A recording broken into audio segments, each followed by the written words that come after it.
Assalamualaikum warahmatullahi wabarakatuh.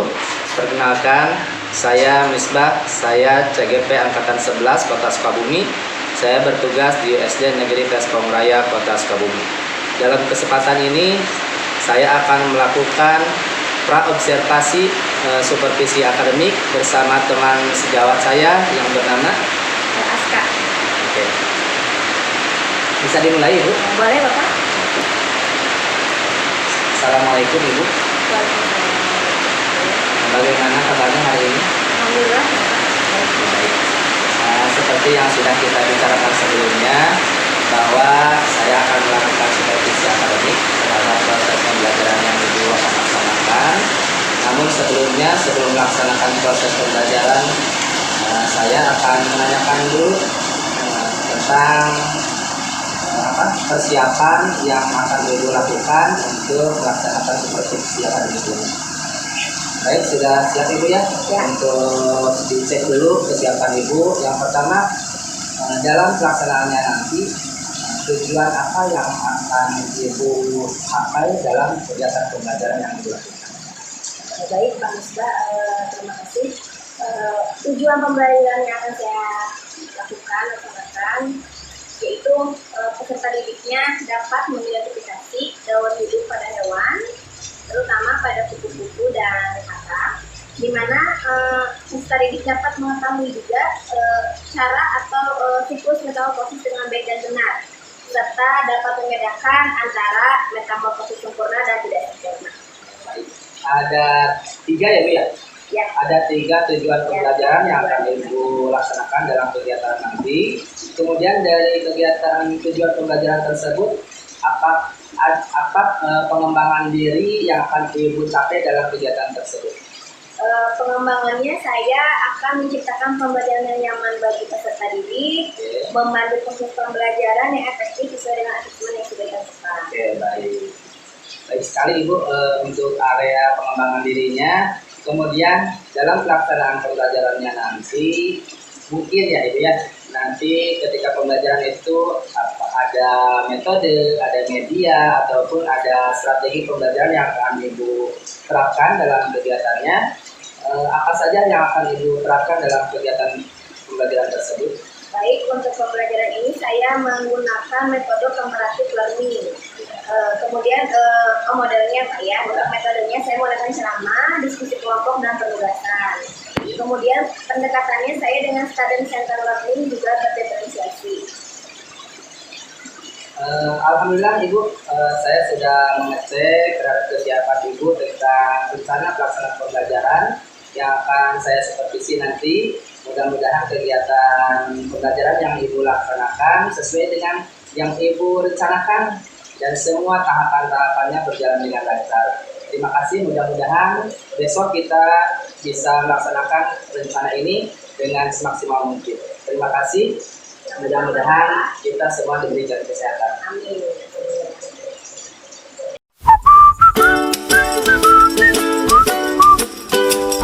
Assalamualaikum warahmatullahi wabarakatuh. Waalaikumsalam warahmatullahi wabarakatuh. Ya, baik anak-anak, hari ini Ibu akan memberikan materi. Sekarang pelajarannya apa hari ini? IPA. Oke. Sekarang kita belajar dulu IPA dulu tentang materinya metamorfosis. Nah, sebelum itu kita berkenalan dulu. Tolong ketua kelas pimpin doanya.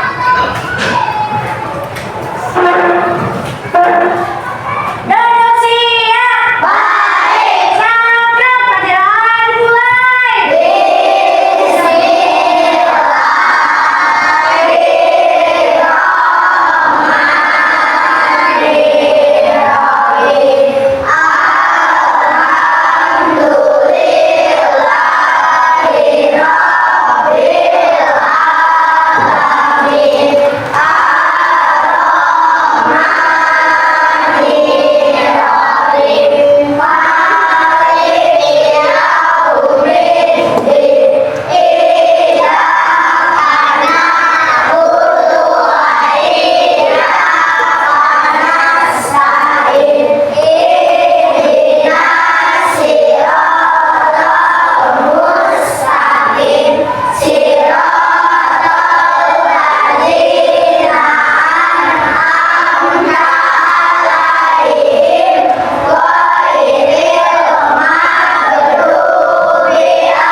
belajarin ibu bijian ke depan? Siapa yang mau? Ya udah, ibu aja kasih alat kalau kayak gitu. Ya. 1, 2, 3. Garuda Pancasila.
Biologi pada hewan. Jadi hewannya bukan cuma satu yang melaksanakan metamorfosis. Ada beberapa hewan. Salah satunya kupu-kupu. Ada kata. Cabut. Terus? Oh iya, sebelum itu ibu belum absen kehadiran ya. Siapa yang hari ini nggak masuk? Sakila.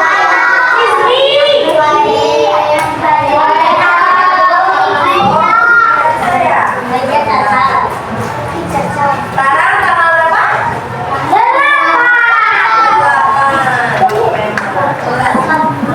Tadi Sakila, siapa lagi? Febri sakit.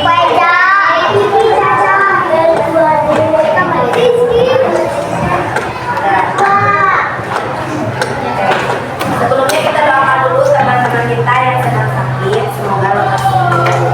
Kemudian lanjut ya. Nanti sebelum ibu berikan materi, kamu boleh keluarkan dulu buku tulis kipas LKS-nya.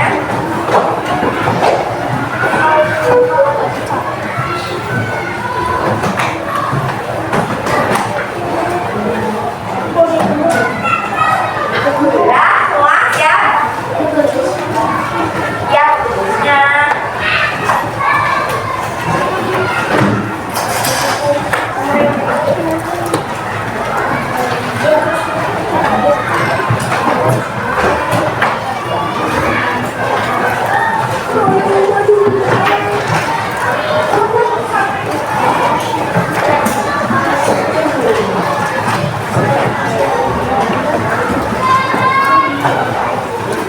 Ini kita kan udah punya kelompok belajar nih. Kamu mau diganti lagi kelompoknya apa maunya dulu? Sekarang ibu mau kasih video tentang metamorfosis dulu ya. Simak, perhatikan.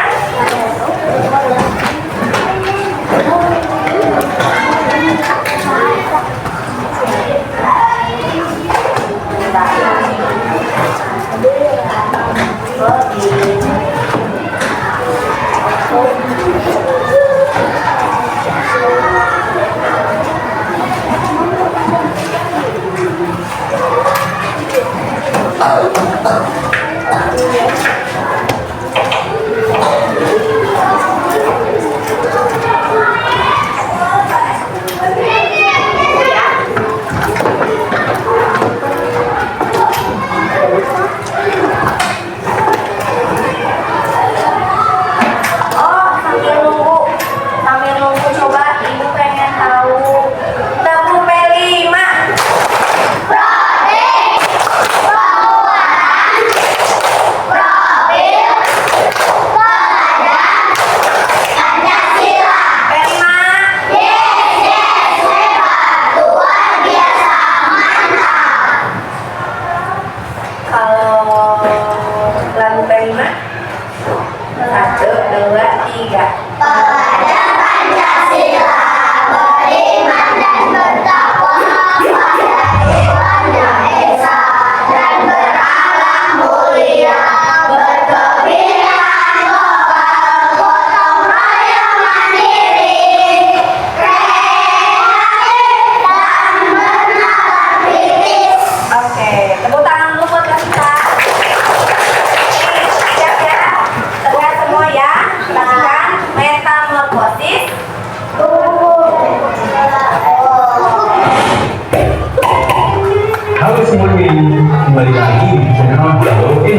metamorfosis kupu-kupu. Kupu-kupu yang biasa kita lihat dan kita ketahui memiliki sayap dengan warna yang cerah dan cantik. Namun sebelum itu terjadi, mereka melalui sebuah proses bernama metamorfosis. Metamorfosis dibagi menjadi dua, yaitu sempurna dan tak sempurna. Perbedaan metamorfosis sempurna dan tak sempurna terletak pada bentuknya di setiap siklus. Metamorfosis sempurna memiliki bentuk yang berbeda-beda di setiap siklusnya. Sedangkan tidak sempurna, bentuknya sama atau hampir sama pada setiap siklusnya. Kupu-kupu mengalami metamorfosis sempurna, di mana kupu-kupu melalui sebuah transformasi mulai dari telur, ulat, pupa atau kepompong, hingga akhirnya menjadi seekor kupu-kupu dewasa. Kupu-kupu berbeda dengan monyet. Walaupun keduanya serangga dan sama-sama melalui metamorfosis, kupu-kupu memiliki sayap yang lebih cerah dan berwarna dan lebih aktif di siang hari. Sementara monyet memiliki sayap yang berwarna gelap dan lebih aktif dalam mencari makan di malam hari. Tak hanya itu, kupu-kupu memiliki antena yang panjang, sementara memiliki antena yang pendek dan berbulu. Setiap tahap dalam siklus kupu-kupu memiliki tugas dan tujuan yang berbeda. Tugas-tugas yang dijalankan pada tiap tahap akan membantu metamorfosis kupu-kupu yang berawal dari hanya sebuah telur kecil hingga akhirnya menjadi kupu-kupu dewasa yang bisa terbang menggunakan sayap indahnya. Berikut ini tahap-tahap metamorfosis kupu-kupu. Tahap pertama, telur. Telur kupu-kupu sangatlah kecil, beberapa berbentuk bulat dan ada yang berbentuk oval. Bentuk telur tergantung spesies kupu-kupunya.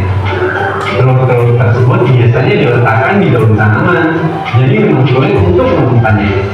Akan tetapi, tidak semua kupu-kupu bertelur di atas daunnya. Ada juga yang bertelur di bawah daunnya, di bunga, bahkan di batang daun. Spesies kupu-kupu yang berbeda juga bertelur pada musim yang berbeda, baik itu pada musim dingin, musim panas, ataupun musim gugur. Namun, semuanya bertelur dengan jumlah yang sangat banyak agar seandainya ada yang bertahan, asik ada yang bertahan. Tergantung spesiesnya, ada telur yang menetas dalam hanya beberapa minggu, tetapi ada juga yang menetas ketika cuacanya cukup hangat. Tahap kedua, ulat atau larva. Ketika telurnya menetas, seekor ulat pun keluar. Tentunya ulat tidak hidup untuk waktu yang lama dan hanya makan. Karena telur kupu-kupu berada di atas daun tanaman, maka ulat yang sudah menetas akan makan daun tersebut. Daun sangat penting bagi ulat, karena mereka tidak akan makan semua tipe daun. Ulat-ulat sangat kecil, maka mereka tidak dapat pergi ke tanaman lain. Akan tetapi, semakin banyak dia makan, semakin besar badannya. Pada umumnya, ulat dewasa 100 kali lebih besar dari telurnya. Ulat harus terus makan agar mereka dapat tumbuh dengan cepat. Semakin banyak mereka makan, semakin besar mereka akan tumbuh. Kulit mereka tidak meragang atau tumbuh. Jadi, kulit lama mereka akan melupas beberapa kali selama ia tumbuh. Nah, fase pelupasan ini terjadi selama 4 atau 5 kali. Karena semakin besar tulang kupu, maka semakin sedikit pula kulitnya. Tahap ketiga, kepompong atau pupa.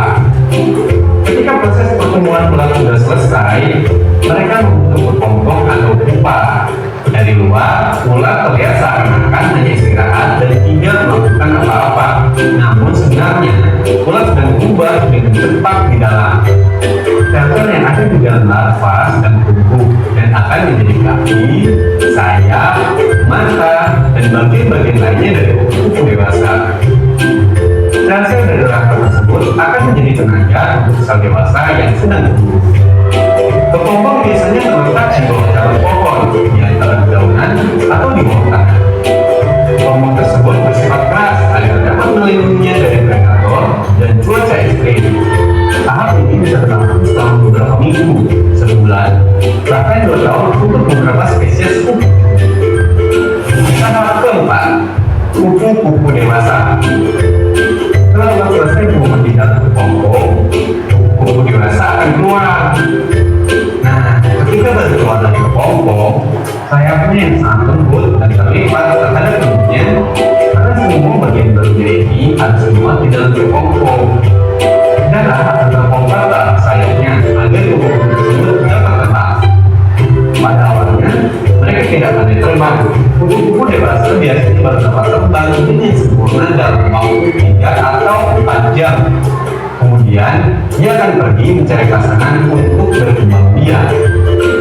Selain perbedaan yang jelas antara tubuh ulat dan kupu-kupu, tugas mereka juga berbeda. Tugas ulat adalah untuk makan, sementara tugas kupu-kupu adalah untuk berkembang biak dan bertelur.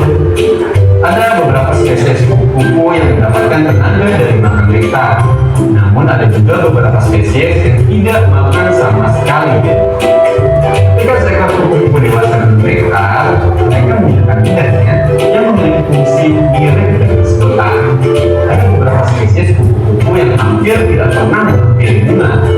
Sebagai gantinya, mereka mendapatkan nutrisi dari batang pohon, hewan yang sudah membusuk, atau materi organik yang lain. Kebanyakan kupu-kupu dewasa hanya hidup selama 1 atau 2 minggu, terutama mereka yang hidup di alam liar di mana ada banyak predator.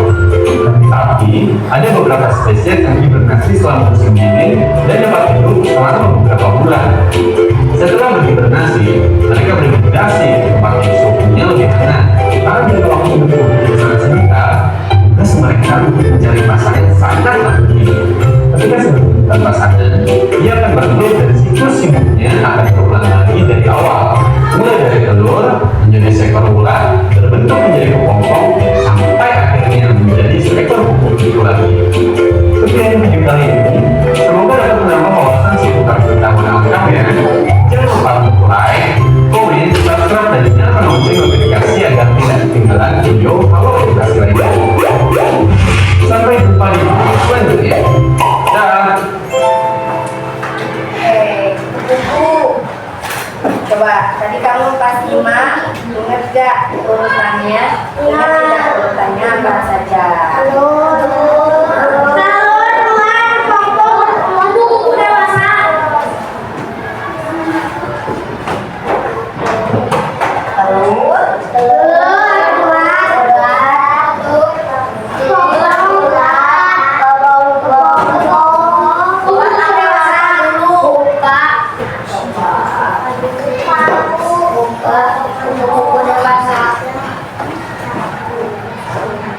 Tahap ketiga, kepompong atau pupa. Ketika proses pertumbuhan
sambil menulis ini kita lanjut video yang kedua. Apa dulu nih?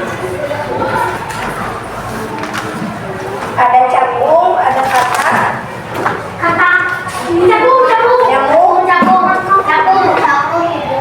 Belalang. Belalang coba.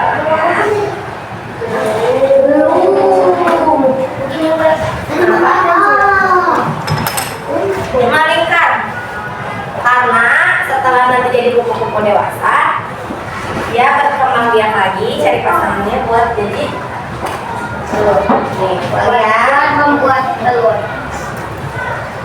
Kan mengenai metamorfosis kupu, capung, kecoa, dan kata. Nah, kali ini akan dibahas mengenai metamorfosis belalang. Sebelum membahas metamorfosis belalang, jangan lupa untuk subscribe ke Edukasi ya, agar tidak ketinggalan informasi menarik tentang pelajaran-pelajaran sekolah maupun ilmu pengetahuan. Belalang adalah salah satu dari jenis serangga sekaligus hama untuk tanaman. Meski menjadi salah satu jenis hama, namun belalang juga punya peran penting pada keseimbangan ekosistem, khususnya ekosistem sawah. Metamorfosis pada belalang tergolong jenis metamorfosis yang tidak sempurna. Berikut tahapan-tahapan metamorfosis belalang. Fase telur. Untuk tahap pertama dari metamorfosis belalang diawali dengan fase telur. Telur belalang biasanya dari pembuahan sel telur belalang betina oleh spermatozoa dari belalang jantan. Telur yang dihasilkan nantinya akan diletakkan belalang di daun, bahan tanaman, atau bisa juga di tanah. Setiap kali satu proses pembuahan, belalang betina nantinya akan menghasilkan antara 10 hingga 300 butir telur dengan bentuk seperti butiran beras. Belalang betina umumnya akan meletakkan telur di bawah tanah, yakni sekitar 3 hingga 4 cm dari permukaan tanah. Ini dilakukan supaya telur tidak rusak akibat suhu terlalu dingin selama musim dingin.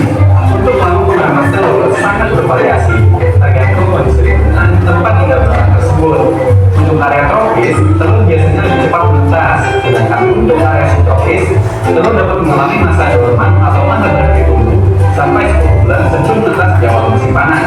Nantinya, telur akan menetas dan keluar dari belalang atau pupa berwarna putih. Fase pupa. Metamorfosis belalang tahap kedua adalah pupa. Nantinya, sudah melewati fase pupa ini, maka akan berubah menjadi belalang kecil yang mempunyai sayap serta rangka putih. Belalang biasanya memiliki warna putih dan akan berubah menjadi coklat atau hijau ketika sudah terkena matahari selama beberapa saat. Fase nipah dalam metamorfosis belalang ini umumnya terjadi selama 25 sampai 40 hari. Selama masa tersebut, nipah akan makan jajaran yang masih muda, terus mengalami pertumbuhan dan juga ganti kulit antara 4 hingga 6 kali, tergantung dari kelembapan serta suhu lingkungan dan juga jenis belalang. Fase belalang dewasa. Saat sudah masuk ke istara ke-6, yakni antara 30 hingga 40 hari, maka nipah belalang umumnya sudah mempunyai sayap kecil pada tubuh dan akhirnya masuk ke fase berikutnya, yaitu menjadi belalang dewasa yang sudah siap terbang. Belalang dewasa mempunyai sayap yang lengkap, kuat, serta bisa dipakai untuk terbang. Demikian penjelasan mengenai metamorfosis belalang. Bila teman-teman mempunyai rekomendasi topik yang ingin dibahas di Edukasi, silakan tulis di komentar ya. Jangan lupa untuk like, subscribe, dan nyalakan lonceng notifikasi agar tidak ketinggalan video dari Halo Edukasi. Sampai jumpa.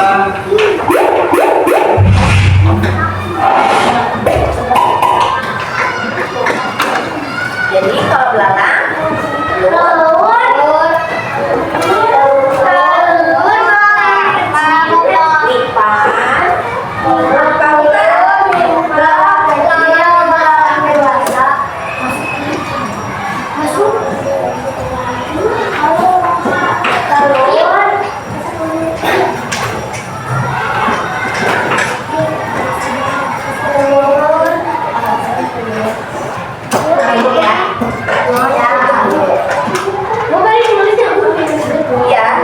kamu sambil menyimak kamu tulis, jadi kamu nggak lupa.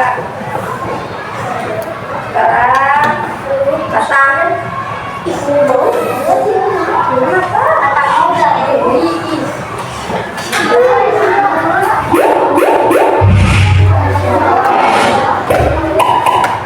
Halo semuanya, kembali lagi di channel Halo Edukasi. Jangan lupa untuk subscribe terjadi saat bersama ini bagi daya dan bagi kata. Jangan lupa untuk subscribe Halo Edukasi ya. Sebelum kata pentingnya bisa berbeda sekaligus. Wah, banyak sekali. Proses ini biasa dilakukan di perairan yang tenang, di mana telur-telurnya bisa berkembang dengan aman. Telur kata sangat basah dan lembut, sehingga mereka harus segera diletakkan di perairan atau tempat yang sangat basah. Bagi banyak spesies kata memang umum jika mereka meninggalkan telur-telurnya berkembang sendiri. Namun untuk beberapa spesies lainnya, para orang tua kata begitu telur-telurnya untuk merawat mereka selagi mereka berkembang.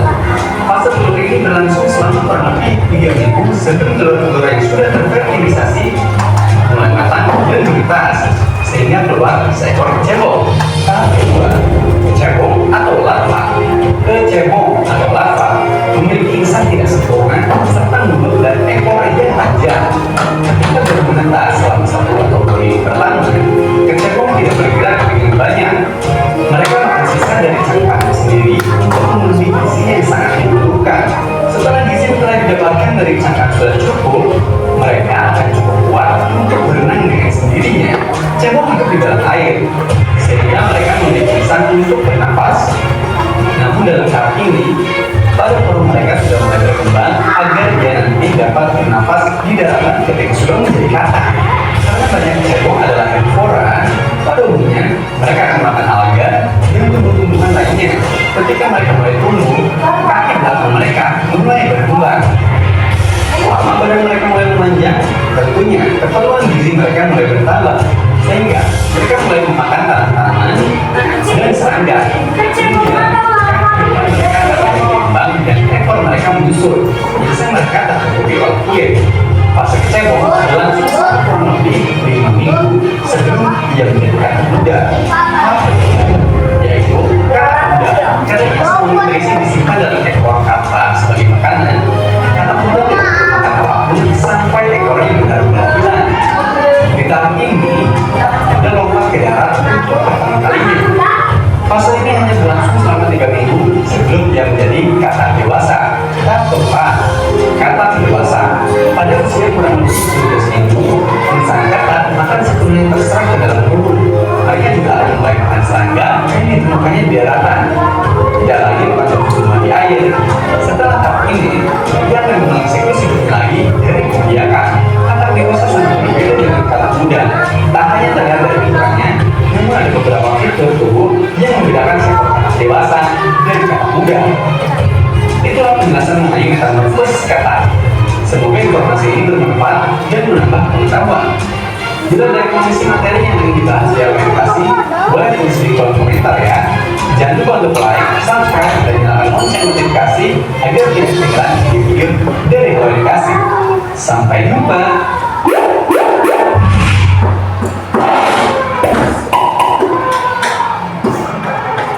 Jadi barusan ibu sudah menampilkan yang metamorfosis kupu-kupu, katak, dan belalang.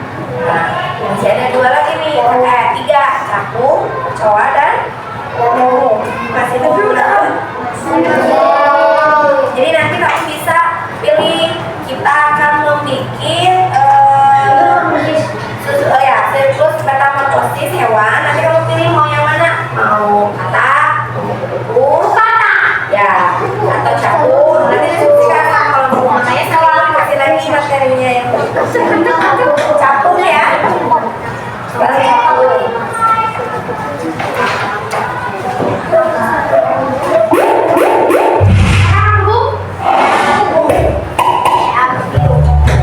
Halo semuanya, kembali lagi di channel Halo Edukasi. Pada kesempatan kali ini, kita akan membahas mengenai metamorfosis capung. Capung merupakan serangga yang masuk ke dalam ordo Odonata, yaitu suatu ordo pada serangga yang berbeda sejak awal dalam penentuannya dari ordo serangga lainnya. Odonata digolongkan berdasarkan giginya, termasuk capung. Para serangga dalam ordo ini telah ada dari zaman purba dulu, yaitu sejak sekitar 300 juta tahun yang lalu. Capung biasanya selalu ditemui di dekat air, karena air merupakan tempat di mana mereka akan bertelur dan menghabiskan masa pradewasa anak-anaknya. Pada umumnya, capung dapat ditemukan di wilayah tropis. Seperti jangkrik, capung mengalami metamorfosis tidak sempurna. Ini berbeda dengan metamorfosis pada kupu-kupu, katak, dan kumbang. Hal ini karena capung hanya mengalami perubahan semasa hidupnya.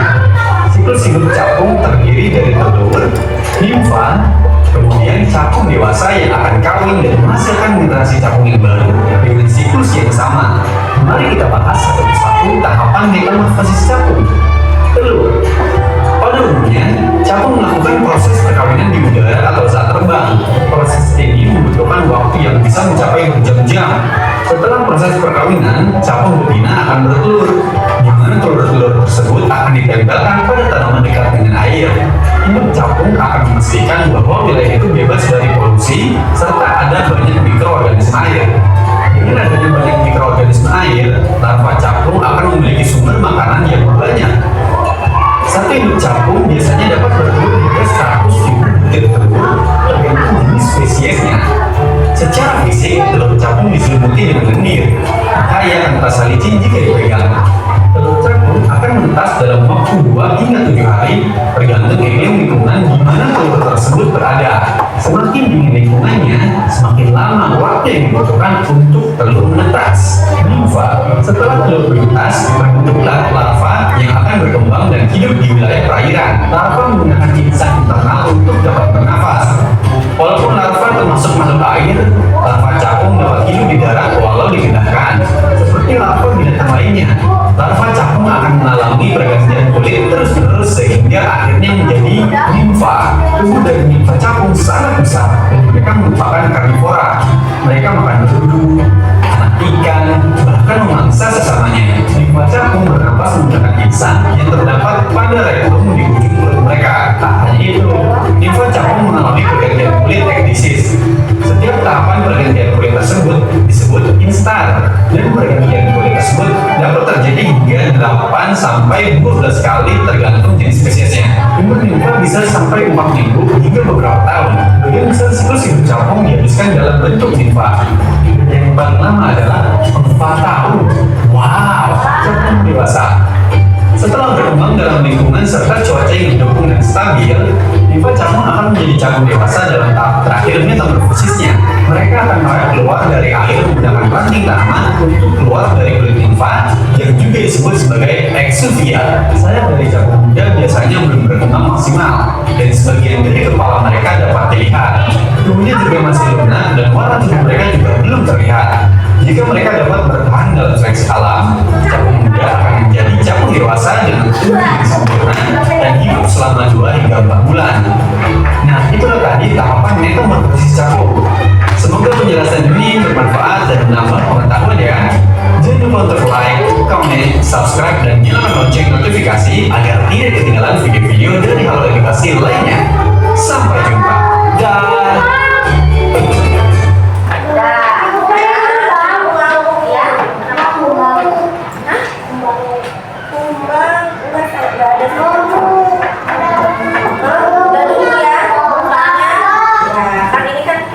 Pasnya 2 jam pelajaran itu berarti 70 menit, sekarang 30 menit karena belum ngerjain kerjaan yang lain ya, nontonnya lanjut nanti, oke? Karena ibu mau bagikan dulu lembar kerjanya.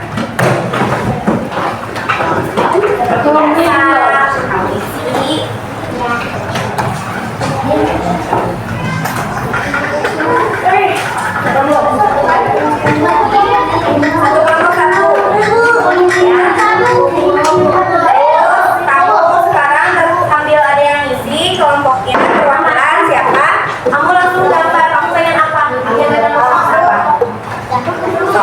gambarnya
Ya, 5 menit lagi. Mau bagaimana? Ayo, jangan jauh. Tempelin. Posisinya yang benar, posisinya benar. Arpa udah belum? Tempelin sama kamu. Mana buletannya? Kayak gini. Dulu pakai ini.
kembali dalam percakapan pasca observasi.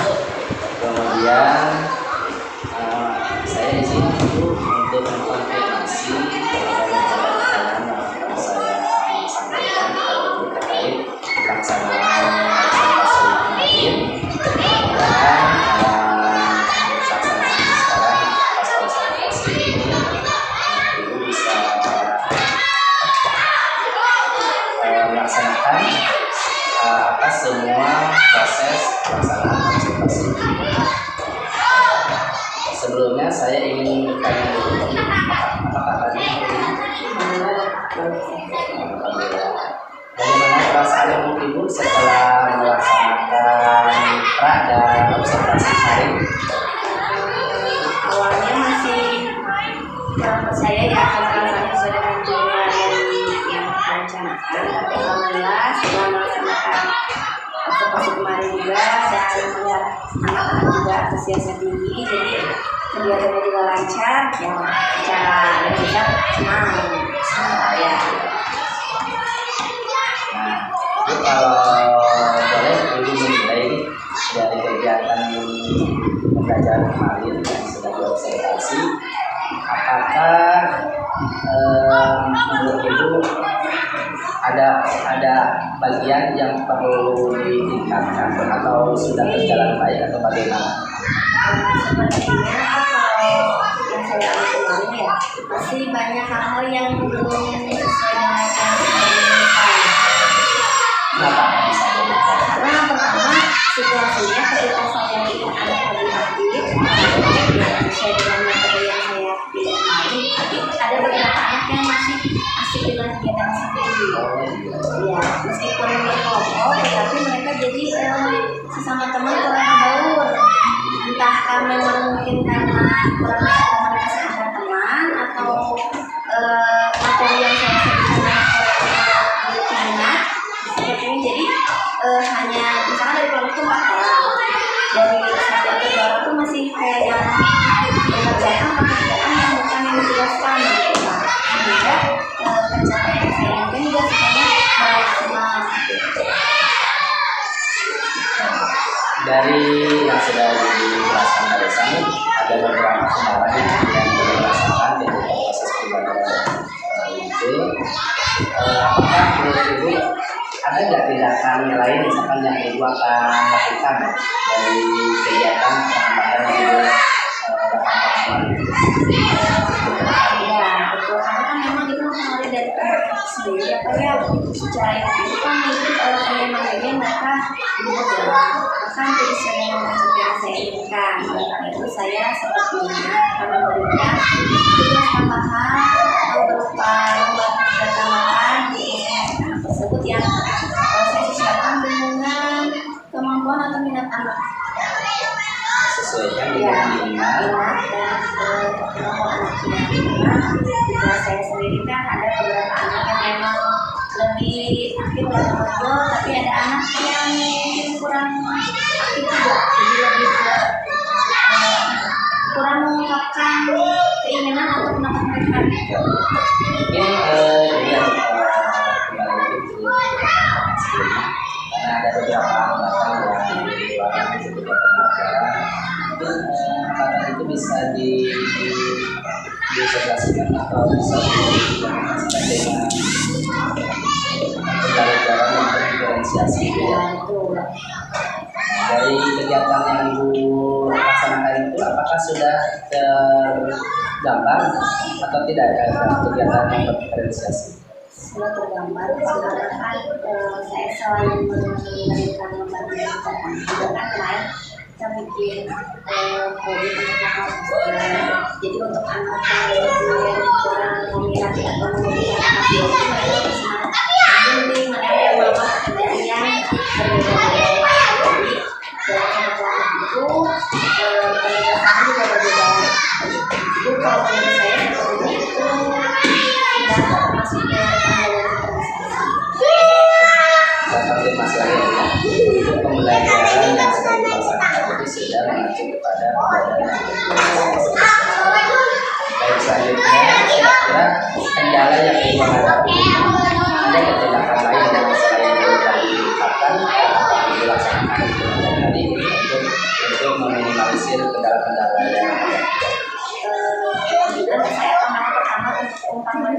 mendeteksi dari peserta didiknya apa yang menjadi minat atau pembelajaran yang akan kita memberikan solusi untuk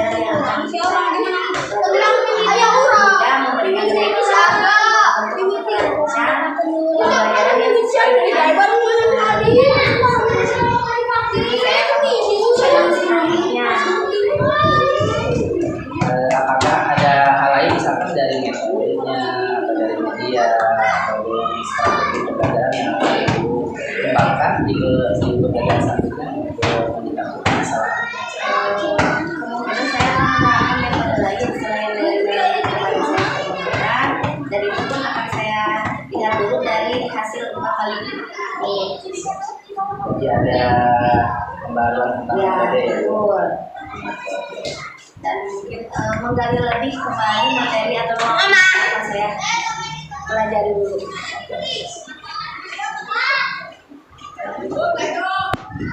Jadi kendala yang Ibu hadapi ketika pembelajaran itu yang pertama, saya konfirmasi ya Bu ya, anak itu ya pertama kurang berbaur ya Bu dalam mengerjakan tugas, masih ada anak-anak yang masih diam saja belum aktif. Kemudian yang kedua solusinya dari yang sudah Ibu katakan tadi adalah mau memberikan tugas tambahan, kemudian juga menggunakan metode pembelajaran yang lain yang mungkin bisa sesuai dengan pembelajarannya ya. Kemudian juga ada 4 kali untuk melihat bagaimana kemampuan anak ya dan dengan situasi pembelajaran yang mungkin bisa dimaksimalkan.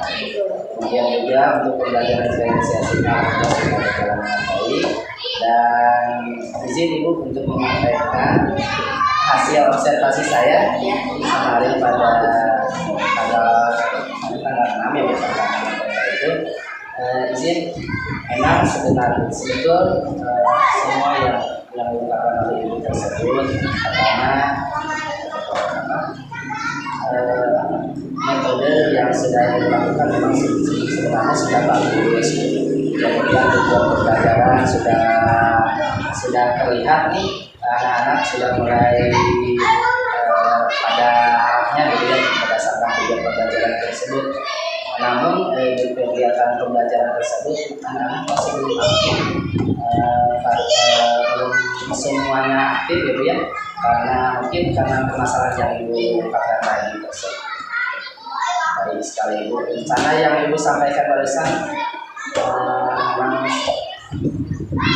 perlu dicoba ya Bu ya untuk kedepannya. Mudah-mudahan semua kegiatan yang dilaksanakan kedepannya untuk pembelajaran selanjutnya bisa berjalan dengan baik dan anak-anak mampu menguasai tujuan pembelajaran yang Ibu sampaikan tersebut dengan melibatkan anak tentunya untuk beraktif dalam kegiatan.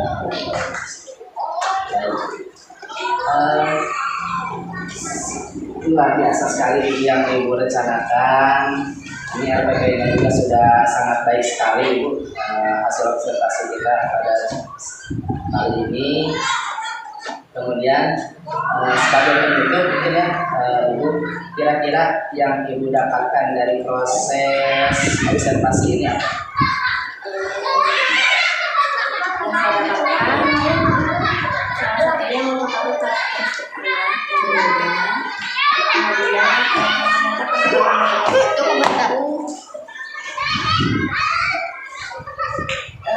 Metode yang saya pilih itu ternyata sepertinya belum 100% bisa dilaksanakan dikarenakan beberapa faktor yang disebutkan. Sepertinya untuk kedepannya saya akan lebih lagi menggali atau mencari metode yang sesuai dengan karakteristik anak yang ada di kelas. Oke. Dan ini ketika Ibu melaksanakan pembelajaran tersebut, apakah perlu ada dukungan dari pihak lain untuk memperlancar proses pembelajaran itu? Mungkin ada motivasi dari kepala sekolah atau dari kepala sekolah. Sepertinya perlu Pak, saya ingin mendapatkan bantuan teman yang bisa saya untuk memberikan kelemahan atau kekurangan yang harus saya berikan di pembelajaran ini. Baik Ibu, terima kasih Ibu sudah memberikan kesempatan saya untuk bisa berkolaborasi ya, untuk bisa melihat sejauh mana pembelajaran yang selalu dilaksanakan. Selanjutnya saya persilakan Ibu untuk menyampaikan kembali tentang tanggapan Ibu terhadap proses kegiatan pasca observasi ini. Ya, bukan baliknya. Sebelumnya Bapak terima kasih sudah mengizinkan saya untuk memberikan pendapat dan juga kemarin tadi kegiatan pembelajaran di kelas saya juga, sehingga saya bisa mengetahui kelemahan-kekurangan serta hal yang harus dipertahankan untuk saya laksanakan kembali di pembelajaran saya berikutnya. Selanjutnya Ibu mah ini ya pendapat Kegiatan ini apakah ada manfaatnya? nilai positifnya yang saya dapatkan pertama adanya lebih adanya keterbukaan sesama teman untuk berdiskusi, karena kan biasanya dengan waktu yang sangat berdampak itu waktu untuk meningkatkan diskusi itu sulit, sehingga untuk menentukan pikiran itu menjadi lebih baik agak sedikit begitu lah Pak ya. Tapi dengan adanya kegiatan ini kita menyempatkan waktu untuk berdiskusi atau menanggapi tentang proses pembelajaran di kelas, sehingga itu membantu saya juga sebagai guru kelas untuk nanti melaksanakan tindak lanjut atau pembelajaran yang lebih baik. Menurut Ibu ada bagian yang perlu ditingkatkan atau sudah berjalan baik atau bagaimana? Sepertinya kalau yang saya alami kemarin ya masih banyak hal-hal yang belum sesuai dengan yang saya inginkan. Kenapa bisa begitu? Karena yang pertama situasinya ketika saya tidak ada lebih aktif sesuai dengan materi yang saya pilih kemarin, tapi ada beberapa anak yang masih asik dengan kegiatan seperti itu. Ya, meskipun berkelompok, tetapi mereka jadi sesama teman kurang berbaur.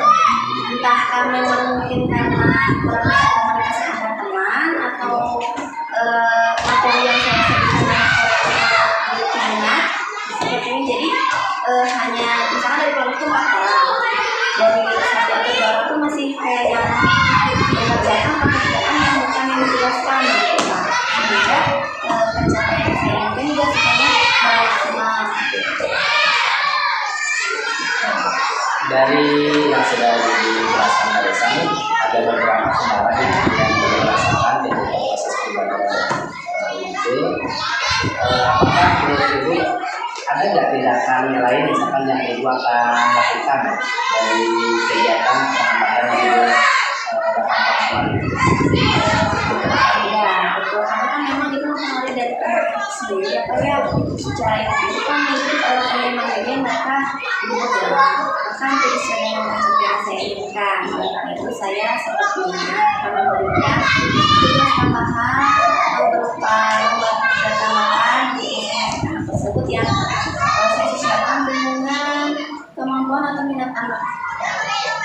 Sesuaikan Ya, dengan minimal. minat dan kemampuan anak yang di kelas saya sendiri kan ada beberapa anak yang memang lebih aktif dalam ngobrol, tapi ada anak yang mungkin kurang aktif juga, jadi lebih kurang mengungkapkan keinginan atau pendapat mereka. Mungkin ini yang kembali lagi ke sebelumnya, karena ada beberapa anggapan yang di luar ketika pembelajaran. Mungkin anggapan itu bisa disesuaikan atau bisa diimplementasikan dengan pembelajaran yang berdiferensiasi gitu ya. Betul. Dari kegiatan yang Ibu laksanakan itu, apakah sudah tergambar atau tidak kegiatan yang berdiferensiasi?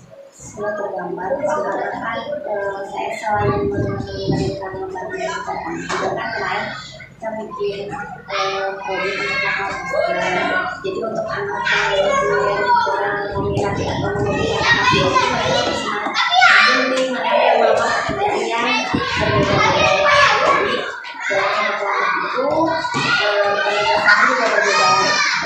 Jadi kalau menurut saya seperti itu sudah masuk ke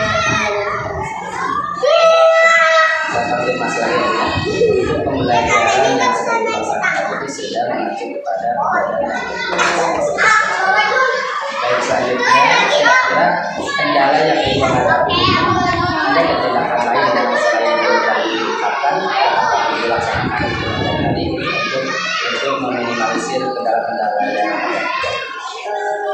Dan saya pertama untuk umpaman juga mendeteksi dari peserta didiknya apa yang menjadi minat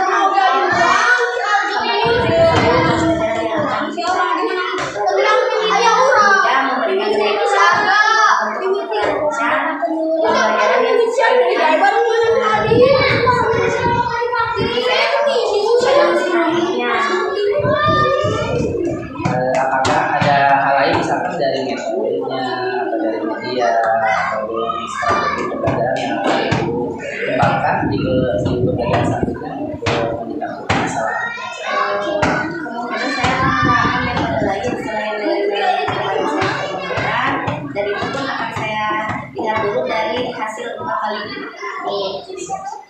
jadi ada pembaruan tentang Ya, metode ya. betul. Dan mungkin menggali lebih kembali materi atau akan saya pelajari dulu.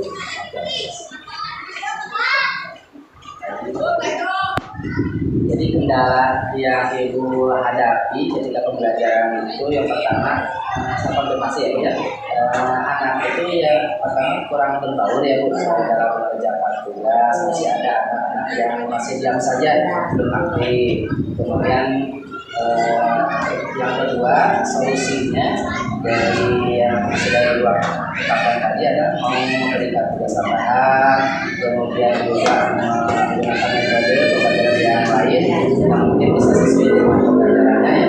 Kemudian juga ada 4 kali untuk melihat bagaimana kemampuan anak ya dan dengan situasi pembelajaran yang mungkin bisa dimaksimalkan.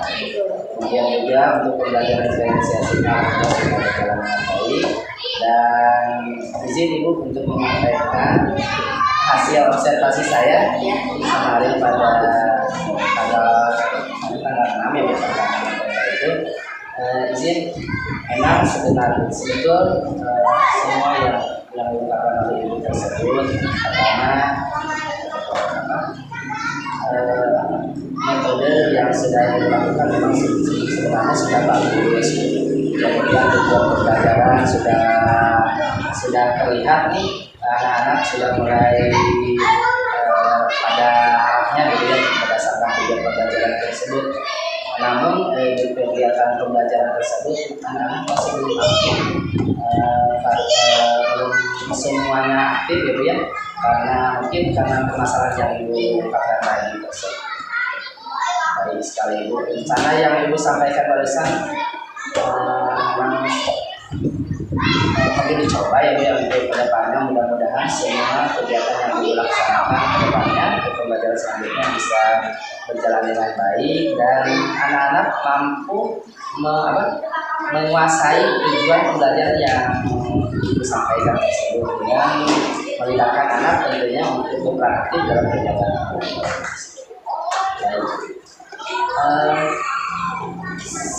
Luar biasa sekali yang ibu rencanakan. Ini RPK-nya juga sudah sangat baik sekali ibu. Hasil observasi kita pada kali ini. Kemudian sebagai penutup mungkin ya ibu kira-kira yang ibu dapatkan dari proses observasi ini apa?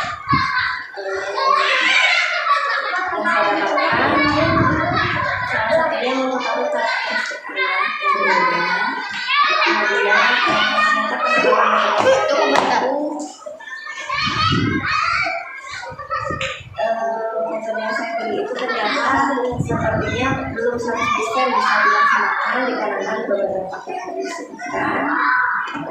Sepertinya untuk kedepannya saya akan lebih lagi menggali atau mencari metode yang sesuai dengan karakteristik anak yang ada di kelas.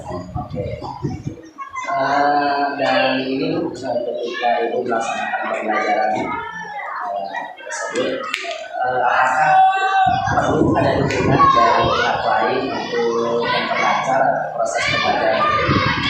Mungkin ada motivasi dari kepala sekolah atau dari kepala sekolah. Sepertinya perlu Pak, saya ingin mendapatkan bantuan teman yang sangat saya untuk memberikan kelemahan atau kekurangan yang harus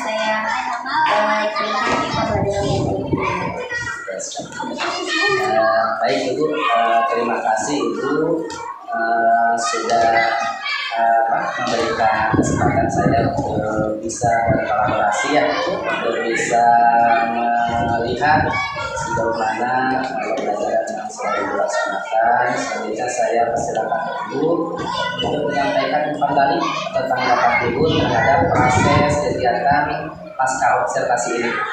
Ya, bukan baliknya. Sebelumnya Bapak terima kasih sudah mengizinkan saya untuk memberikan pendapat dan juga menghadiri kegiatan pembelajaran di kelas saya juga, sehingga saya bisa mengetahui kelemahan-kekurangan serta hal yang harus dipertahankan untuk saya laksanakan kembali di pembelajaran saya berikutnya.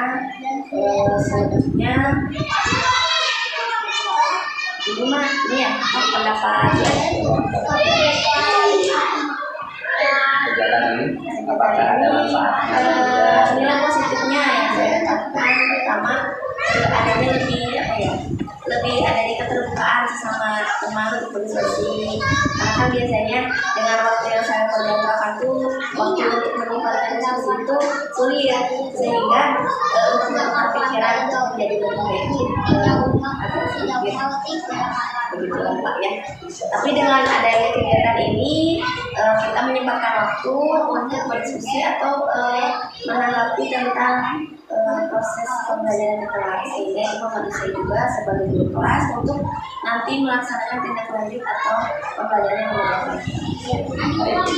Rupanya untuk kegiatan pasca observasi ya, terima kasih atas kehadirannya. Mudah-mudahan di pembelajaran selanjutnya Ibu bisa meningkatkan kembali pembelajarannya. Mudah-mudahan semua yang sudah kita laksanakan bisa meningkatkan kekuatan khususnya untuk yang paling mungkin untuk meningkatkan atau kualitas pembelajaran kita agar kualitas menjadi lebih baik dan paham khususnya bisa dipenuhi. Terima kasih Ibu. Assalamualaikum warahmatullahi wabarakatuh.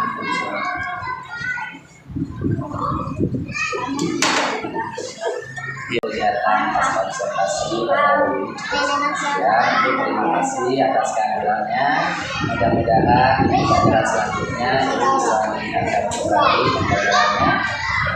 Mudah-mudahan semua yang sudah kita laksanakan bisa meningkatkan kekuatan khususnya untuk yang paling mungkin untuk meningkatkan atau kualitas pembelajaran kita agar kualitas menjadi lebih baik dan paham khususnya bisa dipenuhi. Terima kasih Ibu. Assalamualaikum warahmatullahi wabarakatuh.